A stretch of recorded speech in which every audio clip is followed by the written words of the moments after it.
Listen, you're not gonna find anything on me, okay? Trust me. Empty your pockets into the tray, sir, or we'll have to. Your pockets, sir? Lady, the problem isn't in my pants.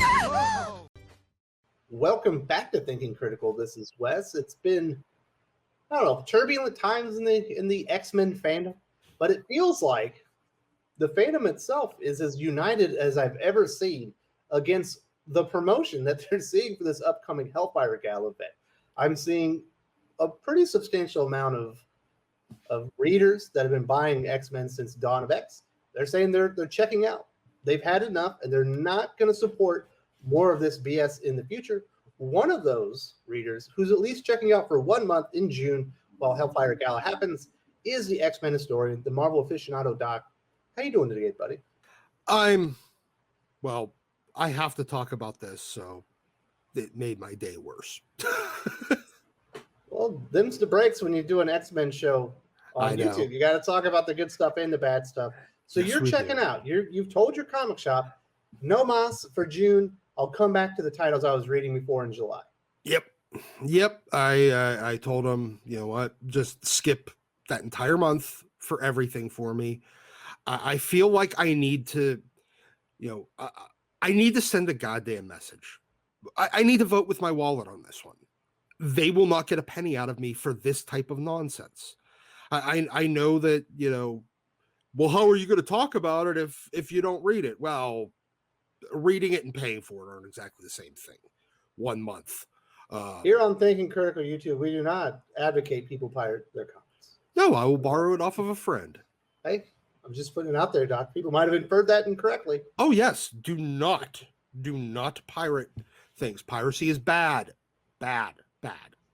I can't allow my dollar. I mean, and it's a couple dollars. It's nothing of consequence to Marvel. But it's my little way of protesting this because it's so terrible. The advertising on this, the designs that they've released, the even the logo on this would have gotten any competent, if this was 10 years ago, any single person involved in the creation of this, the minute that logo came up, everyone in the room would have been fucking fired. They should have used a spork. That would have made it cooler, Doc. I know, right? You stick a fork on a logo for a superhero event, you need fired, period. I don't know that I completely disagree with you on that one. I don't know how to feel about this. I'm sure you've seen people, I've seen people are tagging in on social media like, what the hell is this? I can't take anymore. And then there's been this group of people, clearly they're not comic book readers. If you go to their timelines, you'll never hear them say a single thing about a comic book until we've got all these wacky, silly, RuPaul, Netflix-inspired designs put on X-Men characters. And now this is the best thing they've ever seen. They're not going to read the comic, but they are going to go out there and try and tell anybody that's actually been paying for this series and supporting X-Men, supporting Marvel, supporting the industry, what a giant piece of crap you are for saying this isn't what I wanted. I actually want superhero action comics, not a big dinner party with everyone in ridiculously stupid outfits. Apparently, if you're a gay character in the X-Men universe, there's a high likelihood that makes you a cross-dresser. I don't know that that's exactly how it works in the real world, but that's how apparently it works in the 616 in the X-Men office. If you are in the X office, they're going to make you look ridiculous. I think the people in the X-Men office are making themselves look ridiculous. I think these are their ideas. I don't think this is Jordan White leading the ship. I think this is Jordan White being led by the ship. He's the captain being tugged in an inner tube from behind the ship as the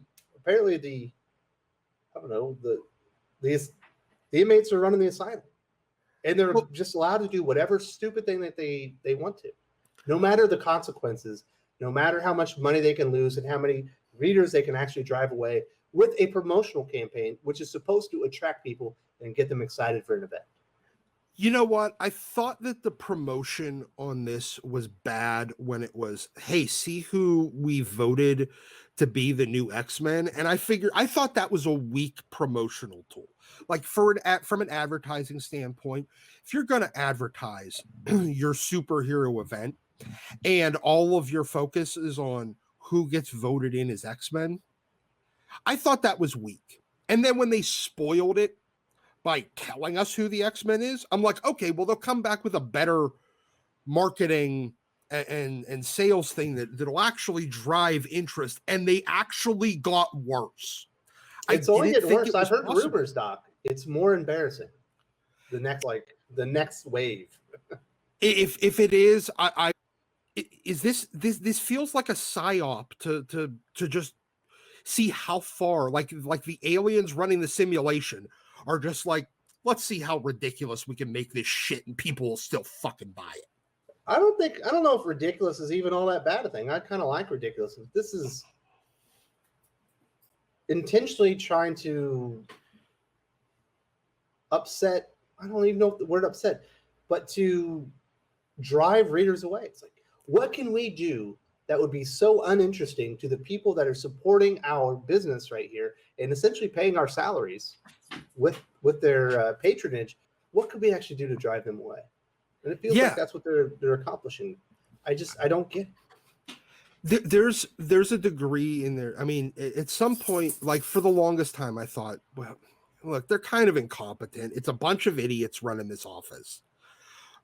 We're at a point now where incompetence can't possibly be the explanation. It has to be willful malice. Yeah, it feels intentional. Like I've always subscribed to Hanlon's razor. Never attribute to malice what can equally be explained by ignorance or stupidity. We're past that. The only thing you can attribute this to is pure malice of forethought and them just sitting there going, how far can we push these stupid fuckers to get them to buy this shit? And in fact, I want them to not buy it.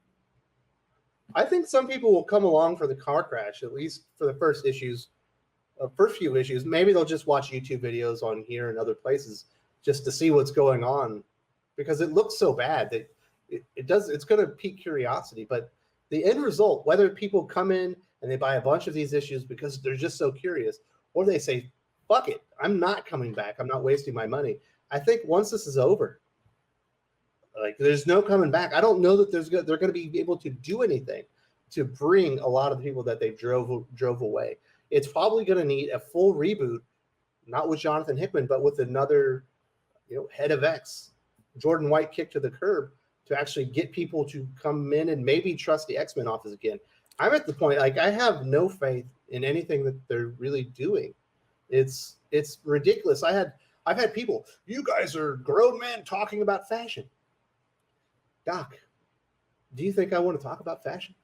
Fuck no. Do you think I want to be here talking about it? You and I talk offline. How often do I talk about fashion? I can count on 0 fingers the number of times that it's happened. I don't talk about fashion. I have 0 interest in fashion. I don't want to discuss any of this. Why am I discussing this? Because this is the entire promotional campaign for X-Men Hellfire Gala. They've already spoiled the one big reveal that we knew was going to happen. I covered it here on the channel. But this is how they're marketing it. This is the information that they're putting out. I have a comic book YouTube channel. I cover the news. I cover the things that Marvel, DC, and the other publishers are putting about the products so I can deliver it to the viewers. Sometimes I do it very seriously. Sometimes it's deadpan. Sometimes it's sarcasm. And here it's just, anger. Give up. I guess I got to do it. But I don't want to talk about this shit. This is bull. Like, this is stupid. Like, nobody wants to talk about this. I don't want to be here talking about this either. If anybody that's going to complain about us sitting here talking about fashion in superhero comics, we wouldn't be if they just stopped making superhero comics about fucking fashion. Well, yeah, it's ridiculous, and these designs they're supposed to be over the top. I guess they're supposed to generate clicks and interest. Whether it will generate sales, I don't know, but is there any coming back? I don't think there's any coming back. Doc, please be more hopeful than I am. Tell me how the X-Men Office can get this back together, get the train back on the tracks, and get people excited about X-Men again after this, what appears to be enormous debacle.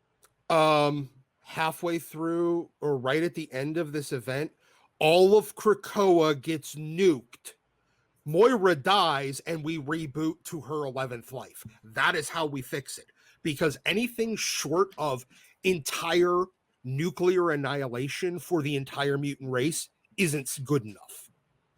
You know what?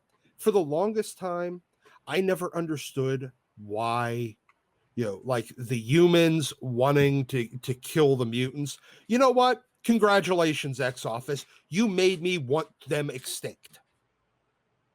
Yeah, bring back Wanda. Let her do her business. Let her take care of this again.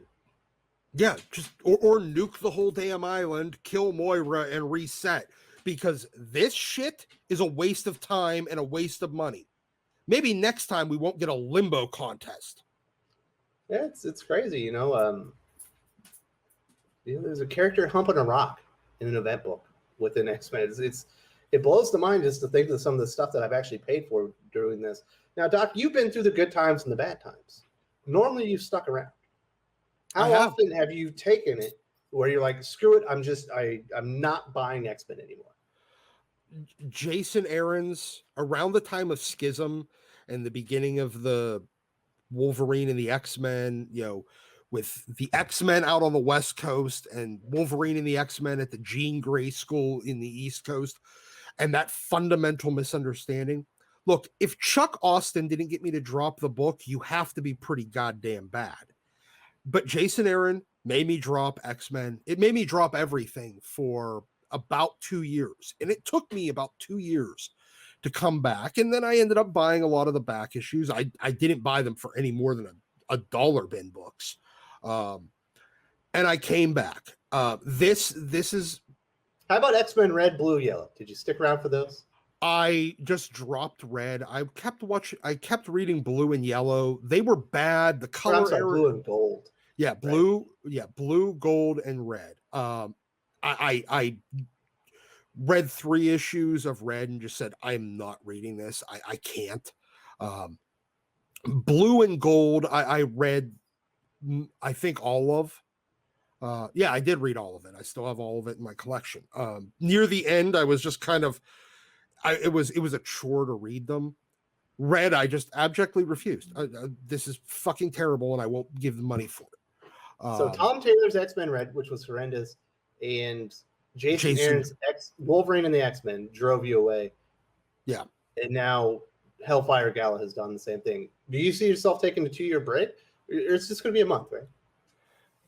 I don't know. It's literally killing my love of comics. I've been an X-Men guy my entire life. X-Men is my anchor book. Everyone has that like anchor character to their reading, to their love of a medium, love of superheroes. X-Men is that book for me. X-Men is my anchor book. It keeps me, when I lose X-Men, even whenever I lost X-Men before, I would still go months. I would buy Spider-Man every month, but I just didn't even read it for like a year. It just kept piling up. But this actually might drive me away again, like completely. I don't know. It's really this. All of my love of X-Men is basically gone at this point, and that's after 4 years. I started reading it off the rack in 1987, and other than when Jason Aaron, and I was even still able to read the non-Jason Aaron X-Men if I wanted to. When Tom Taylor was there, I just refused to read his book. It hasn't gotten me to entirely quit comics. And this might. I don't know. It hurts that much. It's that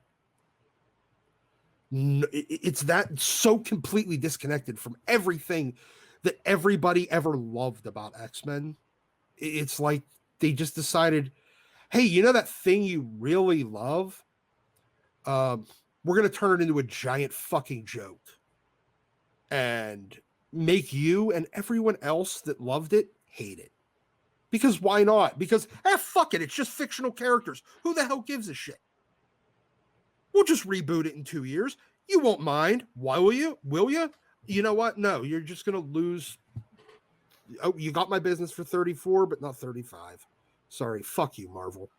It's kind of crazy that, they've done a lot of reboots. I mean, heck, Uncanny X-Men rebooted #1, so they could get in that stupid Age of X-Men event, so they could do the next reboot, House of X Powers of 10. So we got a double reboot within the same calendar year. Feels like this is going to need a reboot, but eventually you have to lose faith or even hope that they're ever going to capture that magic again, especially with what we're seeing now. Like we said, it's not bad writing. This is intentional. Yeah, they're trying to provoke, not like a feeling or anything like that. They're just trying to provoke readers just so they can say that they did it, maybe. Yeah, like they have no actual interest in what the response is. They just want to get you talking about it. All they care about is getting their Entertainment Weekly and Vulture and Hollywood Reporter articles out of this. They don't actually give a shit about whether or not, those people that essentially made X-Men the movie because of their evangelical, promoting of it, of, oh my God, the comic is so awesome, you will love the movie. We're evangelists for these properties outside of comics, and you're pissing us off. You're trying to make us hate you. Why? So the Hollywood Reporter can write up some favorable articles that nobody is going to read because nobody gives a fuck. No, this is just out to get a reaction, even if it's a bad one, and they don't care. Even if it is so bad that everyone leaves, they don't care. They got their reaction. You're fucking commercial artists. Remember the commercial part, you dumb bastards. And as I mentioned, I've heard what the next wave of the promotion is going to be. It's even more embarrassing. I can't wait to talk about that because it's more funny than this. What we're seeing here with all these designs, a lot of it's depressing. They don't even care what the core of the character is. Look at, we'll talk about one because we've done this enough. Look at Colossus. Yeah, Colossus is a man of humble beginnings. He's a farmer from Russia. The man is a farmer or a painter, and he's very simple in both regards.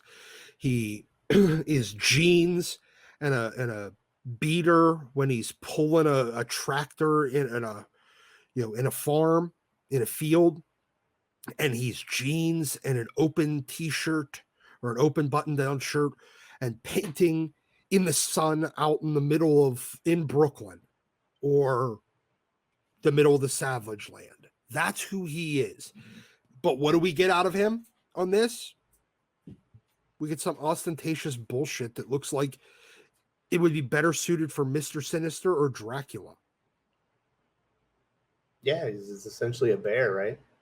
Yeah, he's wearing a transparent mesh shirt, like you would have seen in goddamn Night at the Roxbury in 1999, but the seam, like the double stitching where the buttons are and the collars are, that's black, but the rest of the shirt you can see through.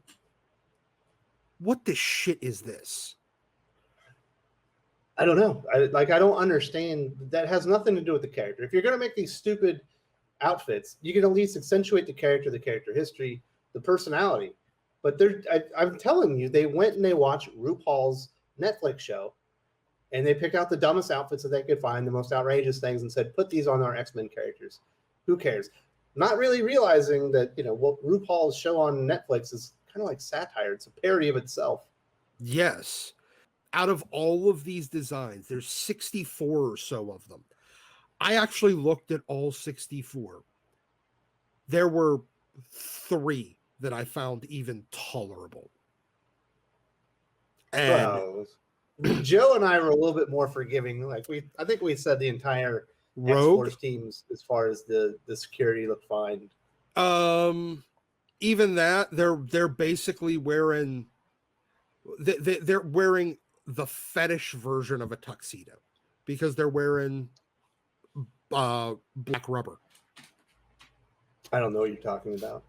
Yeah, it'd be like a What do you mean they're tuxedo. wearing black rubber? They're wearing black rubber boots? No, Gloves? no. Their costume, like their tuxedos, are made out of. It's like latex How can you tell? because you can see reflections on it. It's supposed to be shiny. Oh, there you go. Okay, well, I'll remove my. If they're really made out of latex, and it's Yeah, it looks like you'd see it like a BDSM dungeon.